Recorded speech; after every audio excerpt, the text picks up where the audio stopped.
سلام سلام همين يخم ناي لوطي ميديا بيتسب دحنا دهم همين يخم أنا قرم له للنسي بزعوا نا سلام تقاي مالتي تمالي التزاروت تمالي لحلفوتر يخن أيخن كا أنا اشتيك أسمع كلمات همليسة متيها ما كنت وسرة بتعمل بكرمان مرهاني ألم ما هزأن كنت تحاتم أمين ولا فتاري ليرهم يورد الخان تلك يحزر الخان إيش جايز هم تل سمع خن أيخن أي بتسحي لكم خيط دعمي العبان أكتفر لا سلام مالتي دعمي سدي ناي ميديا سو خويناسي لميديا لي متن نجار مزرعة بتعمي أنا كاريلنا مالتي ንምንታይ ጓል ተነስተይቲ ኮንካሲ ለጓል ተነስተይቲ همزي الخام تصرافس صبغ دي خوينو ማህፀን ክትተዓፀ ስምዒት ክትቆለፍ ገለ همزي عينتهم ليدلي ቃላትሲ ንምንታይ ትጥቀሙ ለስራሕት ሰአና خالي ስራሕ ዲያስ ኢና ኮይና ንምንታይ ተነ ለፈመሳተ መሪሳ تصرف ዚያሲ ባዕልና ፍሚስናስ ተመሪስና ለባዕልና تصرفنا አላ ማለት እዩ ልብ ግበር ኩለኻ ህዝበይ ልብ ግበራ ደቂ ኣንስትዮ ማለት تي ميديا لصبغ ነገር ተጠቂምናሉ ጽቡቅ እዩ ጽቡቅ ለና ሰራሕት መጽያ ዘغላ ዚያ ማለት እዩ خازግን አረቀይ ያግንባራ ኮፎ ቢላሲ ተረቀዲ ለለፋለፋለ ወላ ባዕላ ዲያ ትላፋለፍላ አይደኑ ማለት እዩ ጣዕሚ አገሪማት ላይ ጣዕሚ ማለት እዩ እና ካኽለይ ንጽቡየና ሰላም ዚ ቪዲዮ ዚ ተወጽሕክ ጽቡቅ ካኽለይ ንጽቡየ ነገር ብጣዕሚ እዩ ክትገርሚ ብጣዕሚ ማለት እዩ ካኽለይ ጽቡየ ነገር እዩ ከተዛሪብ ብጣዕሚ ካኽ ብዙሕ ነገር ብዙሕ ስራሕ ትሰርሒ ብዙሕ ትምህርቲ ካኽንቀስም ንሓሰብናዮ ግን ብጣዕሚ እዩ ባለጌ ብጣዕሚ ማለት እዩ እሞ ሰበይቲ ኮይና ተመሊሳ ለሰበይታ همزي ላ تصرفتላ ጌጋ እዩ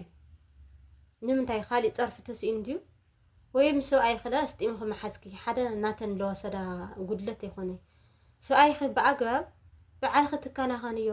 በዓልክ ብደንብ ትሕዝኪ ሰብኣይ ማለት እዩ ላ خالي ለብሉ ተኣምረለ ነግረክ ሰላም ሰብኣይ ሲ በዓልክ ያስጢም ክትሕዝኪ በዓልክ እንደሐሸለል ይልክዮ በዓልክ ወገፈፈፍና አልኾንኺ ግዴታ ይክኸድ ማለት እዩ ግዴታ ይክኸድ ንጽህና ይደሊ ወድ ተባዕታይ ማለት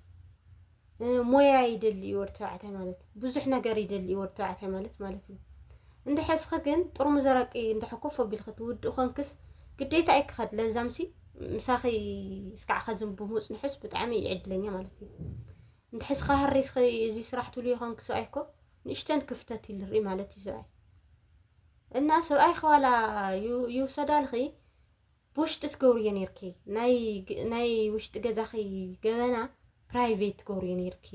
ገበና ክልደገ ክተውፅስ የምነበረኪ በሓፂሩ ማለት እዩ በዓልኺ ልደገ ገበና ከውፅኺ ግን በዓልኺ ኢኺ ክትጸረፍ ተመሊስኺ ጌርክኒ ኢኺ ማለት እዩ ክትርድዮ ለለክ እና ኣፍኻ ሃምለም ጸልኻ ምንጋር ጌጋ እዩ يقطعني زي ነገር ዚ ተመሊሰሲ ኢልኪስ ኣመዛዚን ክትሓስብ ነርኪ ደጋጊም ክስሙዕየ ተመሊስክ ማለት እዩ ትማሊ ሳይርክ ክትኾን ትኸሊኺ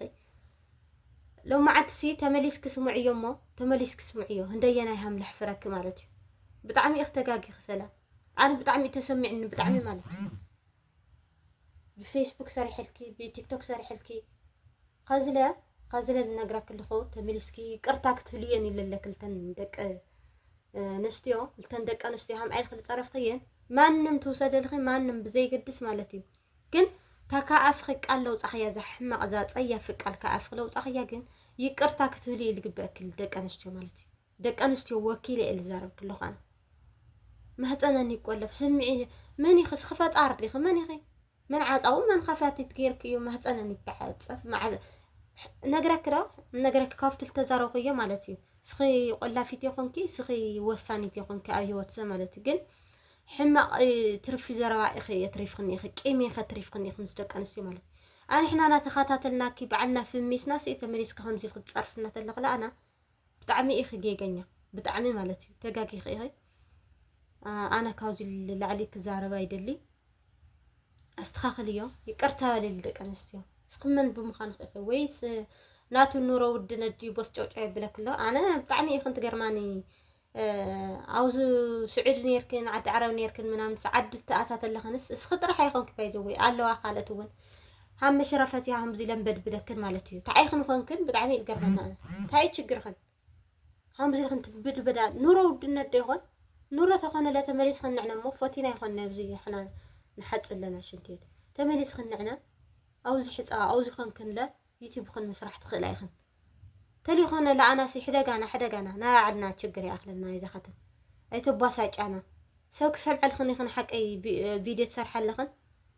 إن سوك سمع لهن طعيس رحا هلا أنا رأسنا يتناوط أنا مالتي تالي بالخيات مالقن يقرتها لي يعني اللي جاي